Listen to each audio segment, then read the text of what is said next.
कहा है कि उनका जो नैरेटिव था शेख मुजीबुर रहमान साहब के हवाले से 71 के हवाले से, वो नैरेटिव को तो बड़ा धचका लगा है बड़ी हद तक, ये तो मानना पड़ेगा। जो उन्होंने वो उस पर वो बातचीत कर रहे थे, अचानक ही हुआ सारा कुछ, खान साहब के लिए बड़ा सरप्राइजिंग होगा। तो आपको क्या लगता है कि खान साहब की पोजीशन स्ट्रांग हुई है या वीक हुई है इन वाक़यात के बाद बांग्लादेश के?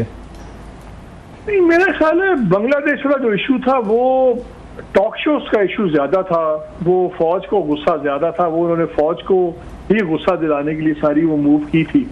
आम आदमी का या ग्राउंड रियलिटी में से फर्क नहीं पड़ता। देखिए मसला क्या है, पीटीआई का ऑर्गेनाइजेशनल स्ट्रक्चर कभी भी ठीक नहीं था, मजबूत नहीं था। जब हालात अच्छे भी थे और सब कुछ ठीक था, फिर गवर्नमेंट गिर गई, फिर 9 मई आ गई। 9 मई के बाद जो रासा स्ट्रक्चर था वो उस तमाम रगड़े ने और जो उन पर सख्ती हुई उसमें भी टूट गया, तितर बितर हो गई पार्टी।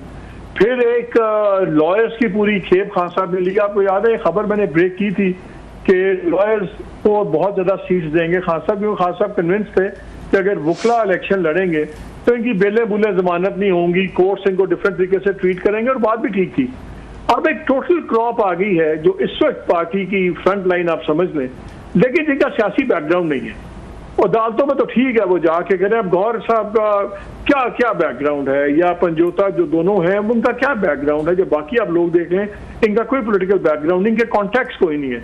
इनमें से कौन जाके जरदारी से बात कर सकता है या नवासी से बात कर सकता है? इनमें से कौन कर सकता है? इनमें से कोई, किसी का फोन भी कोई नहीं उठाएगा।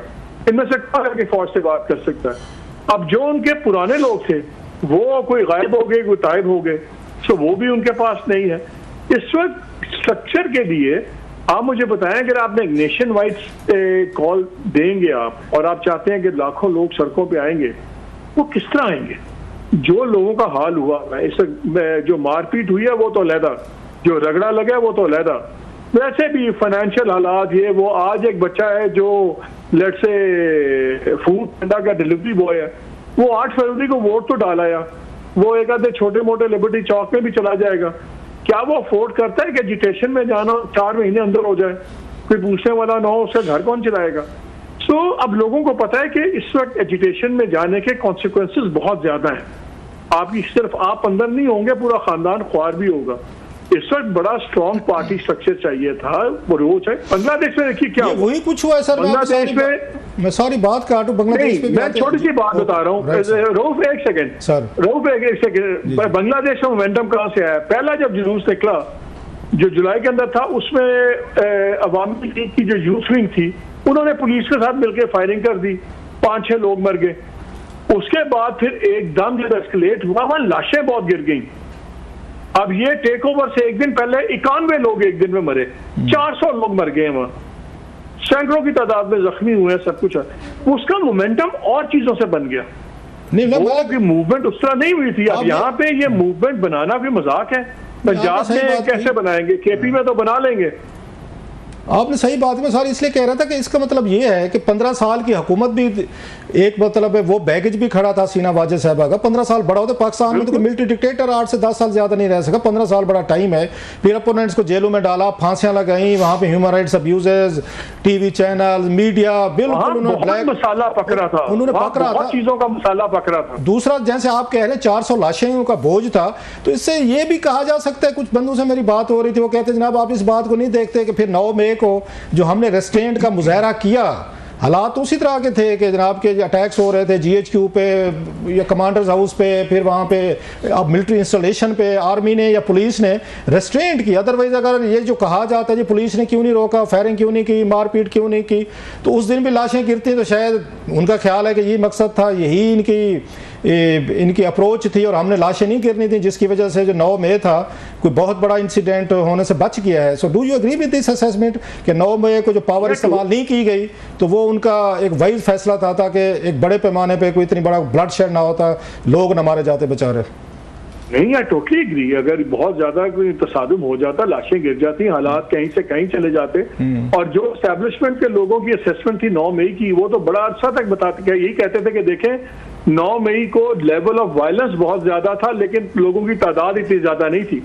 बांग्लादेश में दोनों ही हुआ, लोगों की तादाद भी लाखों में थी और वायलेंस भी सैकड़ों में था जब लोग मरे, इसलिए वो तो चीज बिल्कुल। अब आप देखिए वो जो आर्मी चीफ थे वो दूर करीब से रिश्तेदार भी लगते हैं हसीना वाजिद के, और उनके हैंड पिक थे। वो इतनी टिपिंग पॉइंट आ गया कि उनको भी 45 मिनट की बात ही करनी पड़ी कि बीबी अब आप जाएं। नो सर, हैंड पिक अब अगर यहाँ पे अगर खास साहब का ख्याल है कि कोई 45 मिनट में कहेगा, तो फिर उससे पहले बहुत ज्यादा आपको स्ट्रीट एजुकेशन चाहिए। अच्छा मालिक, एक बड़ी आपने आखिरी 45 मिनट्स की बात की, मुझे याद आ गया कि खान साहब ने भी सहाफ़ियों को बुलाया हुआ था। इनकी जो आखिरी शाम थी प्राइम मिनिस्टर हाउस में, 8-10 सहाफ़ी गए हुए थे और जो मिलकर आए उनका ख्याल था कि खान साहब तो हमें मंडे और अगले हफ्ते की वो पूरा प्लान बता रहे थे कि मैंने कैसे फाइट आउट करना और कैसे करना है। उन्हें नहीं पता था कि जनाब कि विद इन 1 आवर ये बदलने वाली सिचुएशन और खान साहब को डायरी लेके जाना पड़ा। तो हसीना वाजिद साहब और इमरान खान साहब के कुछ थोड़े से हालात मिलते जुलते नहीं हैं जो लास्ट डेज या last hours in the prime minister house, कि खान साहब के भी उन्हें नहीं पता था कि घंटे बाद कि मैं मुसाफी होने वाला हूँ और मुझे प्राइम मिनिस्टर हाउस छोड़ना पड़ेगा। जैसे हसीना वाजिद साहब को 45 मिनट दिए गए थे, तो वो सारे सहाफ़ी जो मौजूद थे वहाँ पे, साबिर शाकिर थे, ये फरिया अदरीस साहब थे, हमारा उस वक्त मरहूम ये शहीद दोस्त अरशद शरीफ था,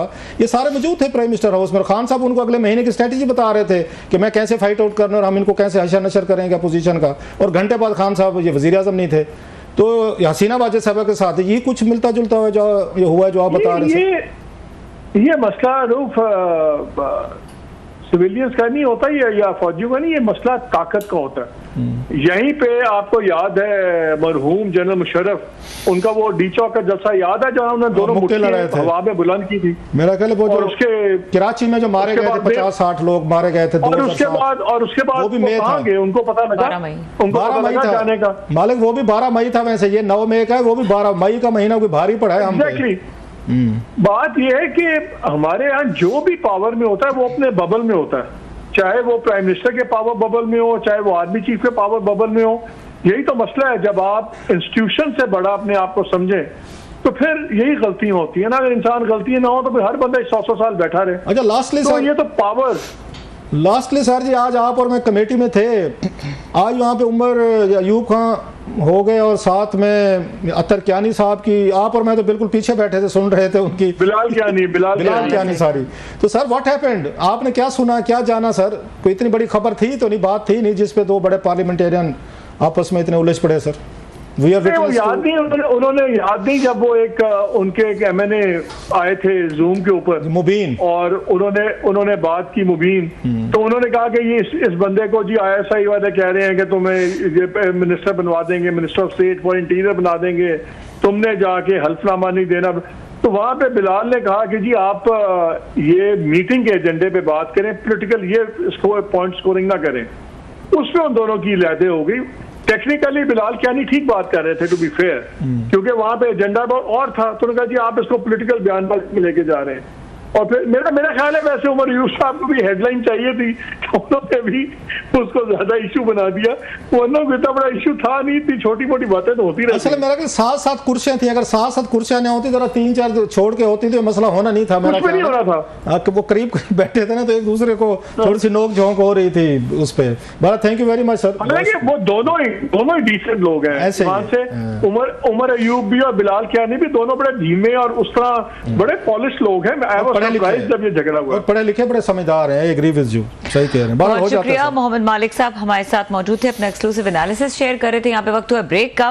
ब्रेक के बाद जरा क्लास साहब से जानेंगे, आज जिस इजलास का जिक्र कर रहे थे, कौमी असम्बली खजाना कमेटी का जो इजलास था, उसमें क्लास साहब मौजूद थे और यहाँ पे क्या होता रहा, इसके हवाले से थोड़ा डिटेल से बात करेंगे और बांग्लादेश की सिचुएशन के ऊपर भी गुफ्तगू करेंगे कि वहां पर अब क्या हालात बनते हुए नजर आ रहे हैं। इस ब्रेक के बाद हमारे साथ रहिए।